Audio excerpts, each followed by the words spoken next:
You say we don't need that extra productivity. Well, maybe we do. Maybe we can make even more automobiles and sell them for cheaper because you have that 8 hours you said there because you're getting more productivity per hour. Which side are you on? Which side are you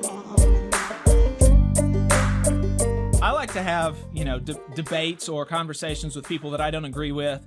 And last week, or, not just last week, over the course of this contract campaign, Yaffee, Michael Yaffee, a conservative radio host on WVNN, you can listen to him from 9 to 11, I believe, weekday mornings, 9 to 11. He has been, he has been not very positive about this UAW campaign. He has been critiquing the push by some Republicans, to at least appear more labor friendly, critiquing the interest in walking on picket lines, Donald Trump's supposed, overture to UAW members by speaking at a non-union auto parts manufacturer to a largely non-union crowd. There was a very strange overture to union workers, but, nevertheless, that's what he billed it as. And, so Yaffee has been critical of this. And then when this deal was announced last week, he put out a segment on, and so he does kind of a similar thing that we do. He does the show, and then he releases clips, but not on YouTube. He just releases it on podcast platforms. And so he clipped one of his segments, and he titled it, "The UAW Deal is a Bad Deal for America." And so, so I've listened to it. I'm not totally convinced by that argument, but I wanted to give him some time on this show to try to walk me through some of his thought process. And so we've got Michael Yaffee in the Zoom now. Michael, thank you for taking the time to talk to us this morning. I appreciate it. Yeah, can you guys hear me, by the way? Yes. Sound okay? Yes. Okay, good. I didn't convince you, Jacob? Yeah. I thought maybe that one segment would have got you on board. I know. Just convinced you completely. Dang. Yeah, that's how, I'll try better next time. Yeah. Next time, I'm sure that the segment will convince me. But that's how I build it. We're gonna have a conversation, and maybe you'll turn me into an anti-union activist. But I don't know if you have. I don't know if you've been listening for the last 20 minutes or so. But we've been talking about the UAW deal, going over some of the details of the agreements. And you've heard the highlights: 25% wage increase over the 4.5 years of the contract, 33% once COLA is included is the estimate, 11% raise immediately. Starting wages are going to increase 67% from $18 an hour to $30 an hour. 3-year progression down from 8 years to 16 years. Second tier workers are going to get as much as 100% raise. At Stellentis, the lowest paid supplemental employees are going to see a wage increase of 168% from making $15 an hour right now to making the top rate of $42 an hour in 2028. And then we've seen non-union automakers, particularly Toyota, answer this by also increasing wages. 9.2% raise for Toyota workers, and cutting their progression in half from 8 years to 4 years. And the UAW has created jobs. People say that that unions are not job creators, and they created jobs. Stellantis came to the table wanting to cut 5,000 jobs, and they left the negotiating table, creating 5,000 more jobs, opening the idled Belvedere assembly plant, committing to open a new parts distribution center, committing to a new battery plant that will be under the UAW's National Master Agreement. And so all of these things sound really good, not only to UAW members, but to the non-union workers in the auto sector as well. So tell me why why I'm wrong, why I'm not understanding the situation correctly. Well, first, I do want to say, if I am a member of the union, yeah, obviously the workers feel like they got a pretty good deal here, and I don't blame them. For them individually, yeah, it seems like a pretty good deal. But I mean, we've had a debate over unions in general, so we don't need to have that debate again. But when I say, is this good for America? I'm just not sure this kind of deal making with unions is good for the economy as a whole, is good for the country as a whole. And I'm not sure it's good for the companies, Because I think the companies are eventually either going to have to cut costs and cut corners in their products, but I think eventually they're going to have to lay off people.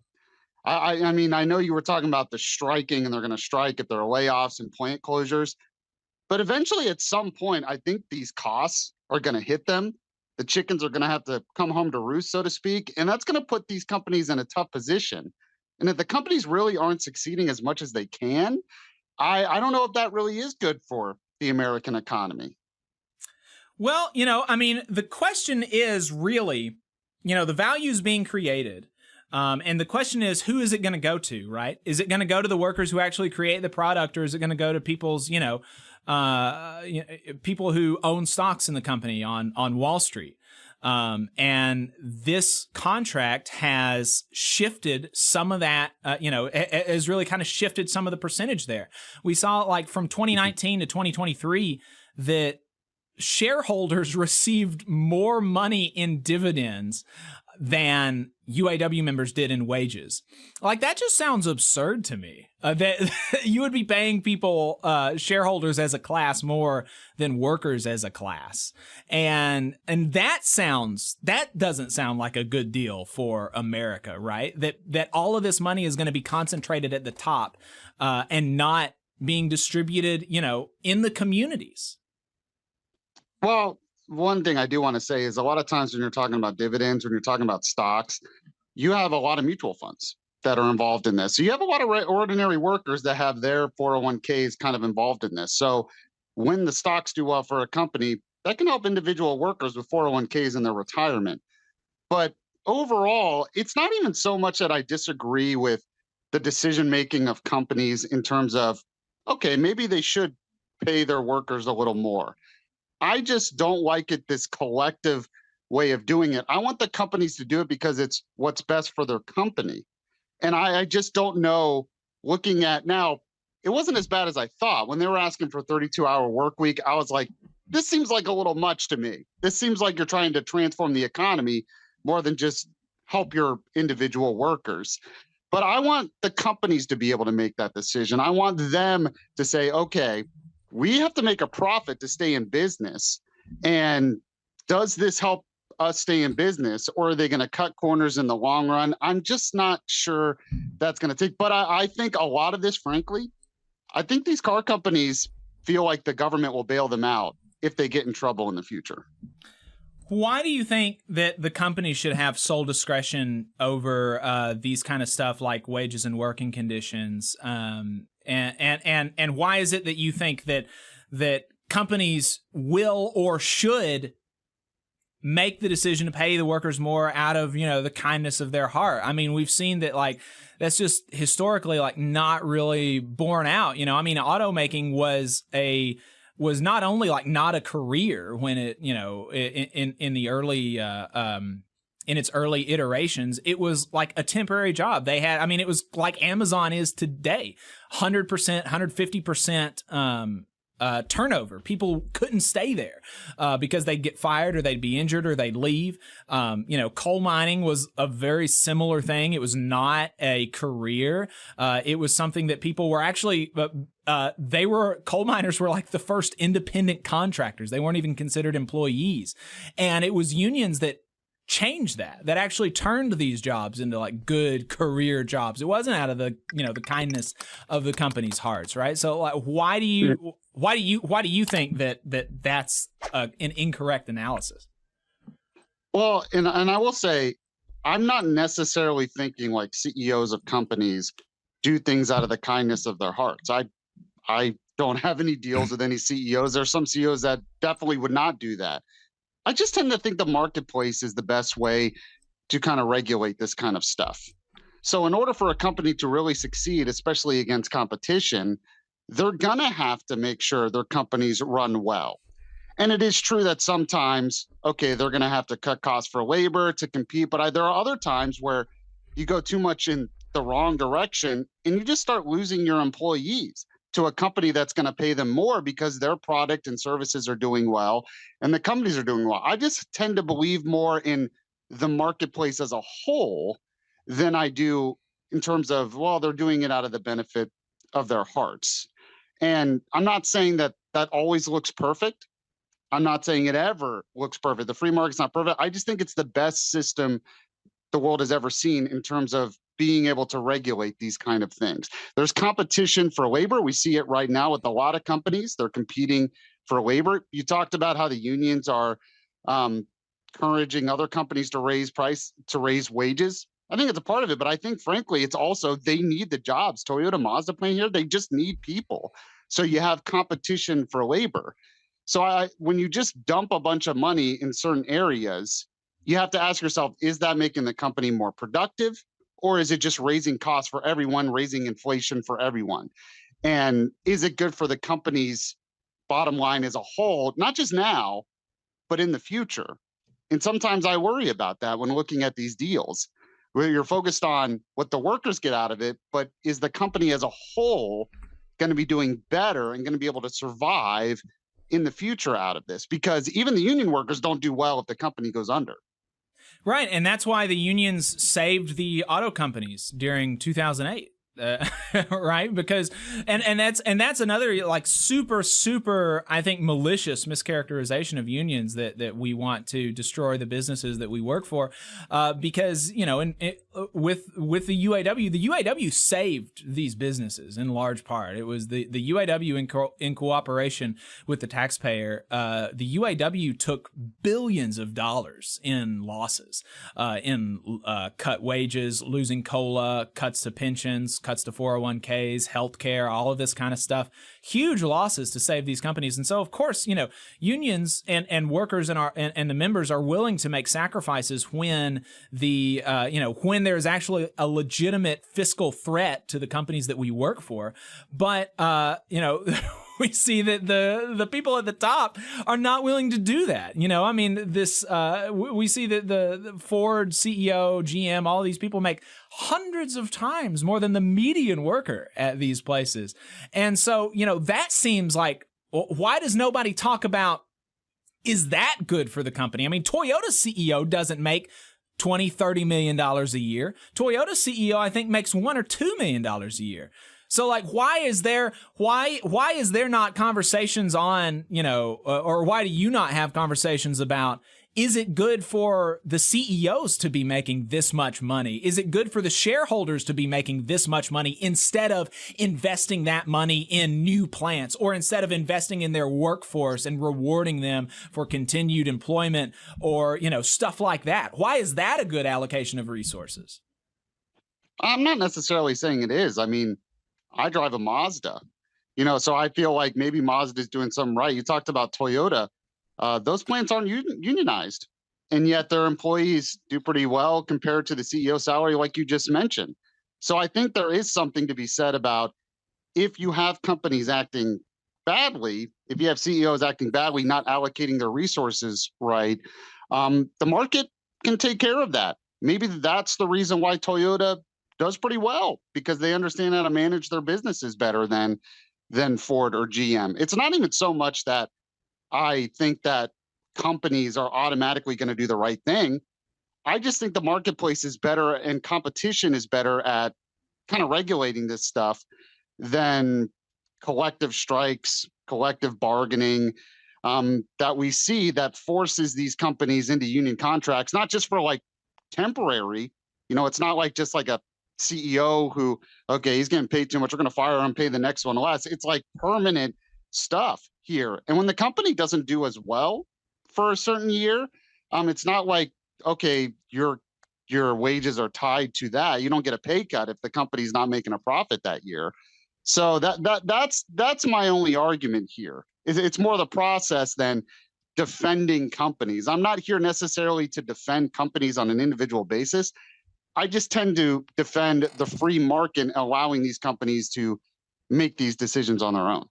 Why do you not think that unions are a part of the free market, whatever that means?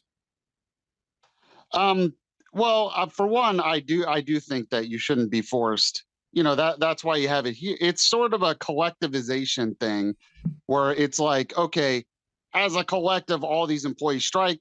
I think then if the companies want to, they should be able to fire them and hire new employees. But there are a lot of different regulations that kind of prevent that. So in terms of Do I Not think really. unions are going to go away? Not anytime really, soon? actually. I mean, the national and unfortunately, I think it's unfortunate that that's not the case. I think that the state should very much encourage more, worker power. But the National Labor Relations Act, and it's insane that it's been interpreted this way. But the National Labor Relations Act does have a prohibition against firing striking workers. But it was very quick that the Supreme Court somehow, the supposedly originalist and textualist institution, said that, this law doesn't actually mean that, you can't get rid of striking workers. It means that you can't fire them, but you can permanently replace them, which is somehow different than firing them. And that is totally legal. It's called the McKay Doctrine. So it is actually legal to permanently replace striking workers. You can't say that it is firing them because somehow that's different. But functionally, employers can permanently replace and functionally fire employees who strike. Okay. That's very interesting. I'll have to look more into the details of that. But yeah, I just tend to believe, and like I said, I am not someone who thinks my argument is going to win anytime soon. I know I'm an idealist, but I tend to believe that workers, if they want better, they should be able to negotiate their contracts on an individual basis instead of sort of this collective mindset that they force that these companies to bend. And it seems good right now, but is that going to be profitable for the company as a whole? And when I saw some of the demands in the beginning of this, now it turns out maybe that was a negotiating tactic and they didn't get everything. I was a little bit concerned that I was like, okay, is this really about doing what's better for your union employees, or is this about like kind of transforming how our whole economy works? And the hourly wage thing was part of that, but there were other parts of that as well. Yeah, well, and you mentioned the 32-hour work week, and that, that you thought that was bad. And I'm curious why that would be bad, because we are seeing, productivity increasing and estimates that EV production is going to, estimates really do actually range. There's a lot of kind of people running around like alarmist about the labor cuts that will be necessary for EV. Like some estimates say that it's going to need 40% less labor to construct an EV vehicle. And, there are estimates on the other side that say that actually if you look at all of the construction that's needed to maintain an EV infrastructure and to build all these cars and all this stuff, you'll actually need more workers. But let's just even take it at face value that because there's less parts in an EV, that means that there's going to be 40% less labor. Why shouldn't we just keep the same amount of workers and have them work less instead of laying a bunch of people off and sending all of the excess profits to the top? Well, I mean, it depends on what they think is best for their company. In terms of sending excess profits to the top, I mean, we could get into a whole conversation on whether having it in stocks, is all just sending it to the top. You have a lot of different mutual funds, a lot of different people investing in these stocks that are dependent. Not all of those people are necessarily at the top. But in terms of the EVs, the EV, I have to say, just kind of on a side note, this is another example of, I'm not sure the marketplace working, because a lot of that is heavily subsidized by the federal government. So that's like a whole nother thing. I don't know if we should be doing that. And that's part of what, that's part of what encouraged the unions to do this in the first place, because they saw a lot of what the automakers were trying to do because of the green energy stuff being pushed by the federal government. But I just tend to think that the company should be able to decide those things. So if you have different people that are managing the company and they say, you know what, this is more productive to give them less hours, and they're more productive in that way, that's fine. But I just don't think that's what we're doing now. We're kind of like, well, they deserve this. We're going to collectively bargain and we're going to force your hand. And then in a couple of years, if that didn't end up turning out, well, it's like, too bad. There's no flexibility there once these contracts are kind of set in place, unless I'm wrong about that. Hey, 5 seconds. Just wanted to say that this is only possible because of our donors. If you want to see more of this, then consider donating yourself at tvlr.fm/donate. Well, no, I mean, contracts expire in, contracts are typically between 3 and 5 years. This one is 4.5 years. But I mean, in events like, 2008, 2009, when all this happened, I think it was mid contract cycle. So when there are big disruptions, if both parties agree, there can be, there are always provisions for, emergency changes if they're needed. But this is exactly the same thing that people said with the 40-hour work week or with the 8-hour workday. And we've seen, that actually, the American worker is working more than we used to, I think, 20, 30 years ago, even as productivity has increased. And so all of those gains have gone, to the top. And you said that, and you said a couple of times that a lot of these stocks, some of it's held in retirement funds and mutual funds and all this kind of stuff. But, 80% of the stocks are owned by the top, like 10% of the population. So, even if some of us are going to benefit from this, the majority of people are not going to see the benefit of stock price increase or dividends and stuff like that. And so but why shouldn't we have a shorter work week as we're being more productive, the same as we did when we got the 40-hour work week? I mean, people do it and actually GM and Stellantis do this in Europe, where Germany and France have 35-hour work weeks, and they have plants over there producing vehicles. And so it's just kind of funny them saying that it's such an unreasonable thing, and they're doing almost the exact same thing in Germany and France over in Europe. I mean, it's just hard for me to believe that it's really, I mean, your base argument is that we don't need 40 hours, that we're productive with 30 hours. I mean, would we be even more productive? No, with the 40 hours? No, that's not what I'm saying. That's not what I'm saying. I'm saying that over the years, with automation and process improvements and all of this kind of stuff, the average worker is more productive than the average. So 1 hour of labor today produces like 1.5 widgets, where 1 hour of labor 30 years ago produced 1.2. Right? That's what I'm saying. Gotcha. And so I'm saying that we don't need the 40 hours. And in vast sectors of the economy, we could cut the work week to 32 hours a week, and then hire more workers and create more jobs and give everybody more free time to do what we want, and potentially, to start our own business. If we have more free time, we have more time to do entrepreneurial things, to do and stuff like this. And then there are actually arguments and studies that I think are very persuasive, that show that in white collar environments, that actually when you shorten the work week, you do get more productive. Actually, it doesn't translate to production and trades and stuff like that, I think, for obvious reasons. But there have been multiple studies that I've found persuasive that show that if you've got a desk job, actually, if you only work 32 hours a week, you do get more done than you would in 40 hours a week, where you spend that 8 hours pretending you're doing something. Well, and I guess my whole point is that in terms of those specific businesses, and you admitted it's more white collar jobs, maybe they look at the studies and they try that out and they're like, this actually has made us more productive. But you can also make the argument that, you say we don't need that extra productivity. Well, maybe we do. Maybe we can make even more widgets, even more automobiles, and sell them for cheaper, because you have that 8 hours you said there, because you're getting more productivity per hour. Well, you keep that extra 8 hours in place, that's even more productivity, that's even more things sold, so they can lower the prices, and that's pretty good for consumers overall. And that can also kind of keep a check on inflation overall as well. I just don't think, like, when I look at a 40-hour work week, I don't think that it's that burdensome for individuals to work 40 hours. I just don't. I would much rather, and it should be up to the companies, like you said, but I would much rather that extra productivity go into more productivity for the business, more products and services. They can sell it at a lower price, and that benefits the economy overall.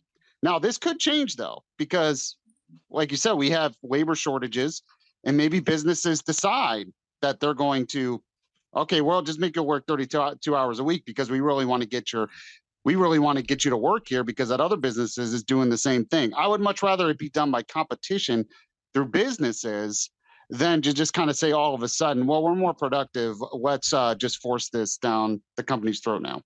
So there are two arguments, and I want to flesh those out a little bit, and then we can let you go. And I appreciate your time. 32-hour work week, you said not or a 40-hour work week, you said not burdensome. And I very strongly disagree with that. Actually, I think that and you know, obviously everything is relative. You know, people used to work, and people in the UAW, you know, work 70-hour work weeks and you know, stuff like that, and people today work 70-hour work weeks, and you know, to an extent the 40-hour work week is actually something of is a product of a bygone era that we don't have anymore for very many people. But even for the folks that do just have the 9-to-5 grind, you know, you get up and you have to drive, you know, 30 minutes to work, 45 minutes to work. Some people in cities who you know, they can't drive, or you know, they have to commute, and so some of them can have an hour commute. And I know some people on the Arsenal actually that drive an hour and a half to get here, which is insane. But you know, some people do it. You know, so you drive 30 minutes, hour and a half, and then you work your 8 hours. You have to take 30 minutes to an hour for lunch that you don't get paid for by and large, and then you drive another 30 minutes to an hour and a half to get home.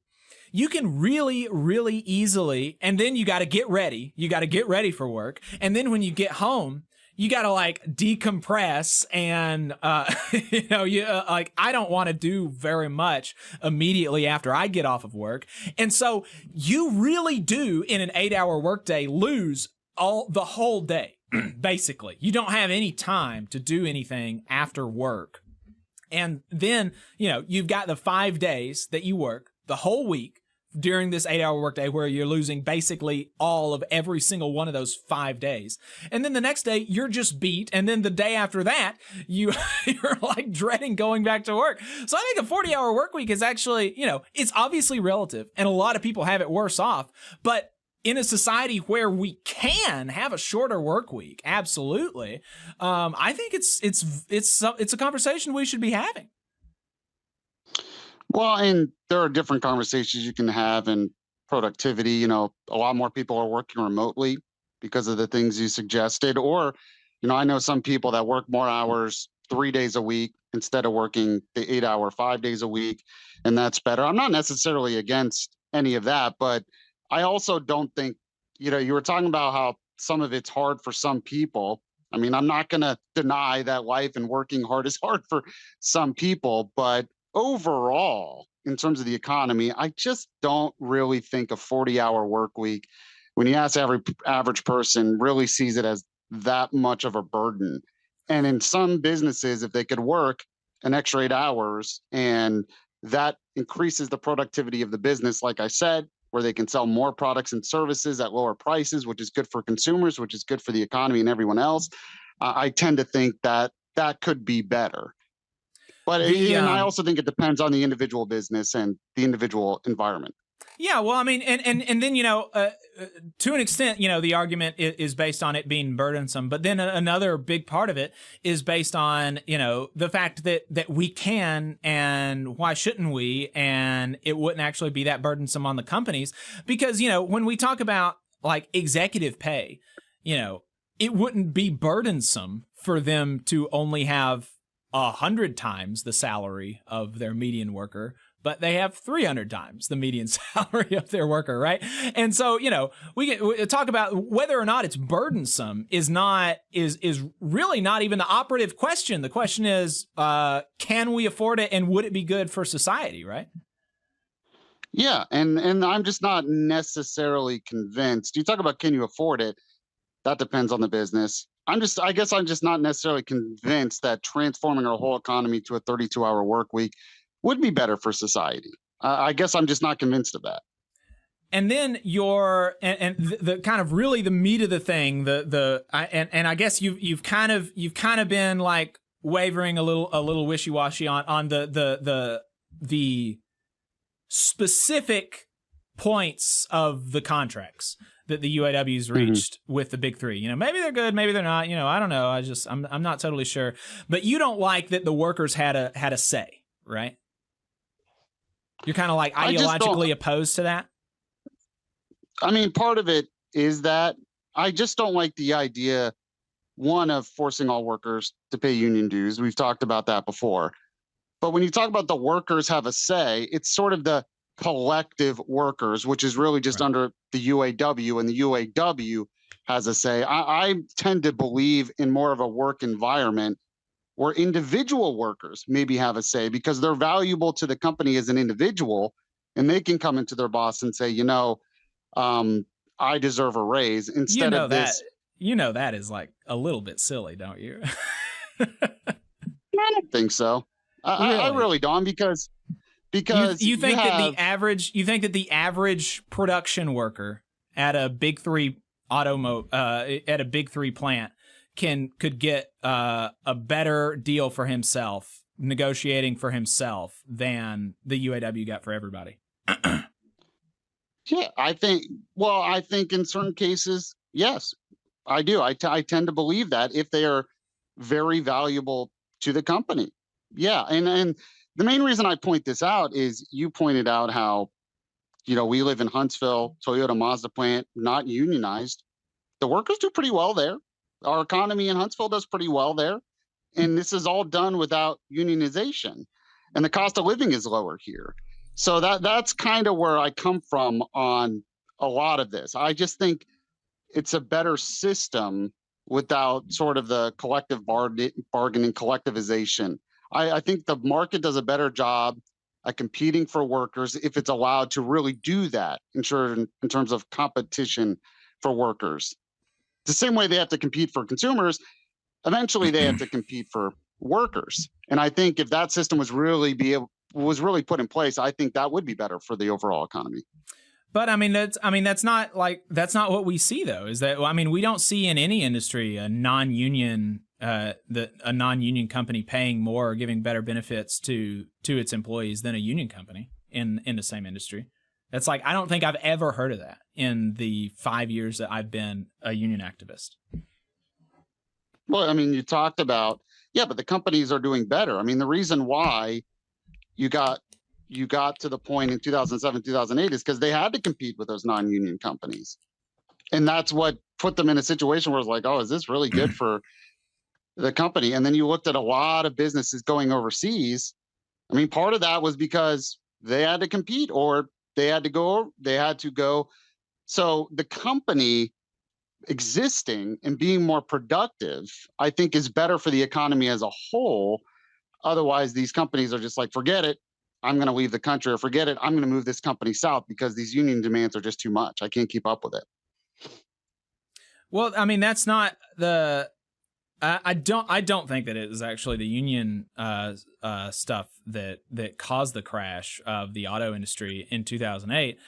It was like the bad financial decisions of the and production decisions of the companies. I think that's kind of generally the consensus there, and that's not something that I think, unfortunately, since the Treaty of Detroit, there's not really been any push by any union to, and this contract really kind of broke the seal on that. They started doing it a little bit, but since the Treaty of Detroit, all production decisions and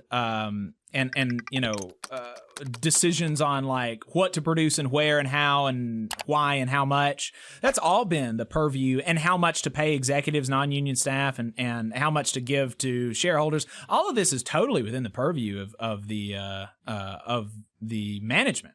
They don't ask that's not anywhere in the union contract that they have to ask for any of that. And so the union's not asked to make all these kind of financial decisions and investment decisions. It's the companies that do that, and the companies that, make themselves go bankrupt because of it. Okay. I would just have to disagree. I think the union contracts paying people not to work, the amount of the labor costs that were involved in GM and the big three, I think that was a big part of paying people not to work. What What are you referring to there? The pensions. People that were retired, but they were still getting pensions. You don't think folks should have a pension? No, I think a 401k is a fine system. Really?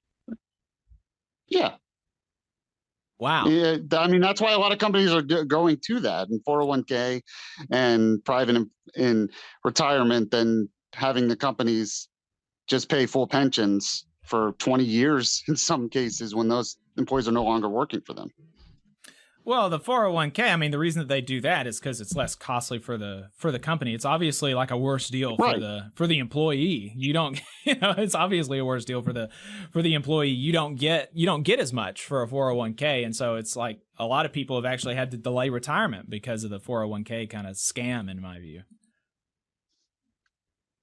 Okay, but it's like you said, it's what's good for the company. It keeps the company a lot more profitable and productive. Instead of, I mean, that is a huge cost on some of these companies to have to pay retirement pensions, sometimes 20 years. I mean, that's a big cost. That makes it very hard for that company to invest in other areas. Mm. Well, I mean, they're paying pensions right now, and Ford has, and all of these companies actually, I think, but Ford in particular has said we're in a golden era. They've said these on shareholder calls. They've never, literally in the history of the company, they've never had more profits at all of these companies, and they're paying pensions right now. Yeah, I know. I mean, how long will those profits last, you think? How Yeah, I long will mean, they last? I mean, I mean, that's a difficult question to answer. A lot of it is kind of, a lot of that is going to be driven in part by market trends and in other yeah. parts by investment decisions by the companies. But I think, with this, with the UAW having some amount of say in the investment decisions, I think it's going to be good for the companies to actually be producing more and investing more in actually creating product, and getting more product out to market, as opposed to sending that to people who don't work. And by that, I don't mean people who worked for 30 years and are earning a pension. By that, I mean people who own stocks. People who don't work. People who own stocks. Those are kind of synonymous. Gotcha. So I mean, your basic argument then is that the money, too much of the profits are just going to the top and not going Yeah, to the well, workers, and you're kind of shifting the cost share. Because yeah, you talk about profits, profit. I mean, you can talk about real numbers and you can talk about profit margins, but man, you look at that can go away real quick with some of these big companies. It only takes a couple of years, and all of a sudden they're losing money. Mm-hmm. And so going back to the collective bargaining, that you don't like that. You said you don't like it because you prefer the market, and I'm not clear as to why you don't view unions as part of the market. Just because the individual workers have decided that they want to. That they want to be a part of a union, that they would prefer to negotiate collectively as opposed to individually, and they want to have a say over the working conditions and wages and benefits and all of that. But I mean, that seems to me to be part of the market. Yeah, I mean, I think it's a part of. I do think it's a part of human nature, in terms of. Yes, people will kind of gather themselves in groups to kind of try to bargain. But in terms of the market, I just think the boss should say, no, I'm not doing that. I'm not going to deal with you as a union. I'll deal with individual employees, or won't do that at all. I'll fire you if I want to, instead of having to do it as like this sort of collective of, okay, now the workers are now this union. I just don't look at it that way. The workers are groups of individuals, and some of those individuals do well. Some of those individuals do not do well. And maybe it's better for them as individuals to negotiate. And you said that doesn't seem realistic to you. That seems kind of silly. And that's kind of where we disagree. I'm just not sure you need a union for employees to do well, and for an economy to do well, and for a community to do well. And we see that this is why the economy is expanding in a lot of the southern states. It's one of the reasons. Well, I mean, the economy is expanding in a certain extent, but there have been a lot of studies actually coming out recently, and there's another one that we're expecting to drop here in the next couple of months that detail that a lot of these southern manufacturing jobs are really, really like there's a lot of issues with them that are not present in the union manufacturing jobs, that I think, would be addressed by workers having more of a voice and, workers having more power. And that's something, and, that position that the employer just says, well, I'm not, screw you. I'm not going to bargain with you as a union. I'll bargain with you individually. I mean, that was the position of all of these companies at the beginning of, when the UAW was formed.